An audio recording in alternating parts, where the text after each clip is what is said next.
இந்த செய்தியை உங்களுக்காக வழங்குவது அருண் மசாலா. 1983 ஆண்டிலிருந்து தரத்துடன் தன்மை மாறாத அறுசுவை சமையலுக்கான அருண் மசாலா.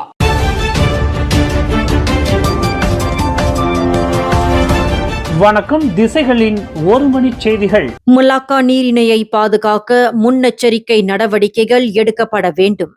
அரசாங்கத்திற்கு பரிகாத்தான் வலியுறுத்து. ஹார்முஸ் நீரிணை முற்றுகையிடப்பட்டதை தொடர்ந்து மலாக்கா நீரிணையின் எதிர்காலம் குறித்து கவலைகள் எழுந்துள்ள நிலையில் தேசிய நலன்களை பாதுகாக்க முன்கூட்டியே நடவடிக்கை எடுக்குமாறு எதிர்க்கட்சிகள் அரசாங்கத்தை வலியுறுத்தியுள்ளன. இதுகுறித்து பரிகாத்தா நேஷனல் பொதுச் செயலாளர் தகியுடின் ஹசான் வெளியிட்டுள்ள அறிக்கையில், அமெரிக்கா மற்றும் சீனா போன்ற பெரிய நாடுகளுக்கு இடையில் அதிகரித்து வரும் உத்திசார் மற்றும் பொருளாதார போட்டி தென்கிழக்கு ஆசியாவின் நிலவரத்தை மாற்றி வருவதாக குறிப்பிட்டுள்ளார். மேலும் கடல் பகுதிகளில் அதிகரிக்கும் இராணுவ இருப்பு, முக்கிய கடல் பாதைகளில் போட்டி, விநியோக சங்கிலி மாற்றங்கள் மற்றும் பொருளாதார அழுத்தங்கள் ஆகியவை மலேசியாவுக்கும் பிராந்தியத்திற்கும் பெரிய தாக்கத்தை ஏற்படுத்தக்கூடும் என்றும் அவர் எச்சரிக்கை விடுத்துள்ளார். தென்கிழக்கு ஆசியா, குறிப்பாக மலாக்கா நீரிணையானது வெளிநாட்டு தலையீடு அல்லது இராணுவ அழுத்தங்களில் இருந்து விடுபட்டு பாதுகாப்பாக இருக்க வேண்டும் என்பதையும் அவர் வலியுறுத்தியுள்ளார். ஈரானும் அமெரிக்காவும் ஹார்முஸ் நீரிணையை முற்றுகையிட்டுள்ள நிலையில் ஆசியா வட்டாரங்களில் மலாக்கா நீரிணையின் எதிர்காலம் குறித்த கவலையை மீண்டும் உயிர்ப்பித்துள்ளதாக ப்ளூம்பர்க் நேற்று செய்தி வெளியிட்டுள்ளது.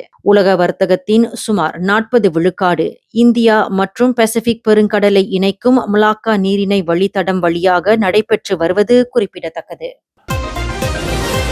அம்னோ இளைஞர் பிரிவின் முன்னாள் தலைவரான கைரி ஜமாலுடீன் மீண்டும் கட்சியில் இணைக்கப்பட்டுள்ளார். அதேவேளையில் அக்கட்சியின் முன்னாள் உதவி தலைவரான ஹிஷாமுடீன் ஹுசேன் மீது விதிக்கப்பட்டிருந்த இடைநீக்கம் நீக்கப்பட்டுள்ளது.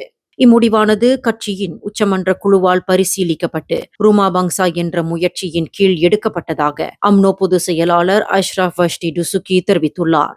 மேலும் கடந்த 2018 ஆண்டு அம்னோவை விட்டு விலகி பிர்சத்து கட்சியில் இணைந்த முன்னாள் மத்திய அமைச்சரான ஷேட் ஹமீத் அல்பார் மீண்டும் அம்னோவில் சேர்க்கப்பட்டுள்ளார். இதனுடன் பல நிலைகளில் இருந்த மொத்தம் 6252 முன்னாள் உறுப்பினர்களும் மீண்டும் கட்சியில் இணைக்கப்பட்டுள்ளனர். இந்த நடவடிக்கை கட்சியின் ஒற்றுமையை வலுப்படுத்தும் முயற்சியாக பார்க்கப்படுகிறது.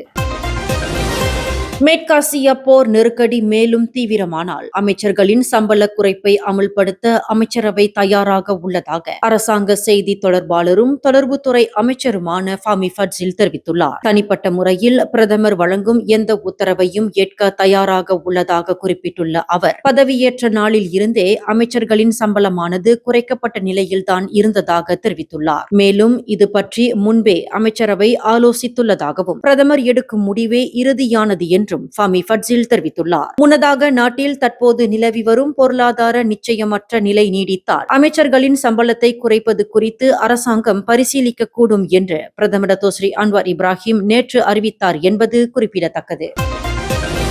ஹார்முஸ் நீரிணையில் இருந்து பயணித்து வரும் மலேசியாவிற்கு சொந்தமான 7 கப்பல்களில் ஓஷன் தண்டர் என்ற கப்பல் ஈராக்கின் பஸ்ரா நகரில் இருந்து 1 மில்லியன் பீப்பாய்கள் கச்சா எண்ணெய்களுடன் மலேசியாவை வந்தடைந்துள்ளது. இந்த கச்சா எண்ணெய்கள் தனது விரிவான விநியோக வலையமைப்பின் ஒரு பகுதியாகவும் நாட்டின் எரிபொருள் விநியோகம் நிலையாக இருக்க மேற்கொள்ளப்படும் தொடர்ச்சியான முயற்சிகளில் ஒன்றாக இருப்பதாகவும் பெட்ரோனாஸ் நிறுவனம் தமது முகநூல் பக்கத்தில் குறிப்பிட்டுள்ளது. இந்த 1 மில்லியன் பீப்பாய்கள் கச்சா எண்ணெயானது சுமார் 159 மில்லியன் லிட்டருக்கு சமமானது என்றும் இதனை சுத்திகரிக்க சுமார் 6 நாட்கள் ஆகும் என்றும் பெட்ரோனாஸ் தெரிவித்துள்ளது. இந்த சுத்திகரிப்பின் மூலம் மில்லியன் கணக்கில் டீசல், பெட்ரோல், விமான எரிபொருள், எல்பிஜி எரிவாயு உள்ளிட்டவைகள் கிடைக்கும் என்பதால் நாட்டின் எரிபொருள் தேவைகளை பூர்த்தி செய்ய முக்கிய பங்காற்றும் என எதிர்பார்க்கப்படுகின்றது.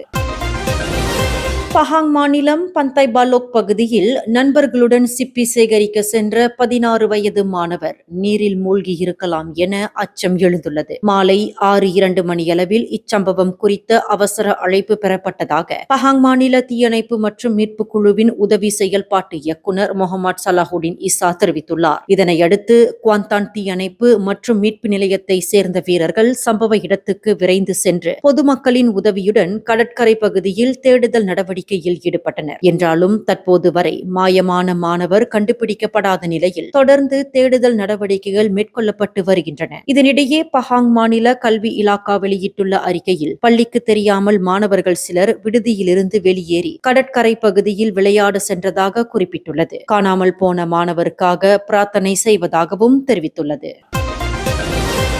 இந்தோனேசியாவின் மேற்கு கலிமந்தான் பகுதியில் கடந்த வியாழக்கிழமை நடந்த ஹெலிகாப்டர் விபத்தில் உயிரிழந்த மலேசியர் பெட்ரிக் கீ என உறுதிப்படுத்தப்பட்டுள்ளது.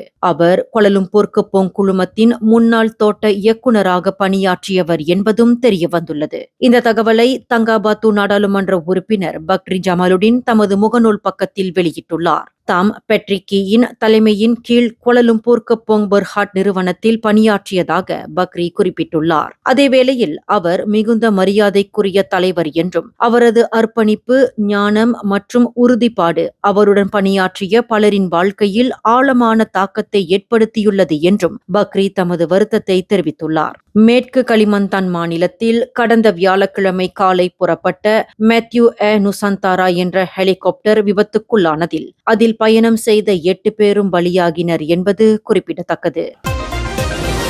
ஈரானுடனான போரை முடிவுக்கு கொண்டு வரும் நீண்ட கால ஒப்பந்தமானது எதிர்வரும் புதன்கிழமைக்குள் எட்டப்படாவிட்டால் தற்போதைய போர் நிறுத்தமானது நீட்டிக்கப்படாது என அமெரிக்க அதிபர் டொனால்ட் ட்ரம்ப் எச்சரிக்கை விடுத்துள்ளார். அதேவேளையில் ஈரான் மீது விதிக்கப்பட்ட துறைமுக மறுப்பு தொடர்ந்து நீடிக்கும் என்றும் அவர் தெரிவித்துள்ளார். அரிசோனாவின் பீனிக்ஸ் நகரிலிருந்து வாஷிங்டன் நோக்கி பயணம் செய்த போது செய்தியாளர்களிடம் பேசிய ட்ரம்ப், போர் நிறுத்தமானது நீட்டிக்க முடியாத நிலை ஏற்பட்டால் மீண்டும் குண்டு வீச்சுகள் தொடங்கப்படும் என்று தெரிவித்துள்ளார். இதனிடையே ஈரான் வெளியிட்டுள்ள அறிக்கையில் அமெரிக்காவின் துறைமுக மறுப்பு தொடர்ந்து நீட்டிக்கும் பட்சத்தில் ஹோர்மஸ் நீரிணை முடக்கப்படும் என்று எச்சரிக்கை விடுத்துள்ளது.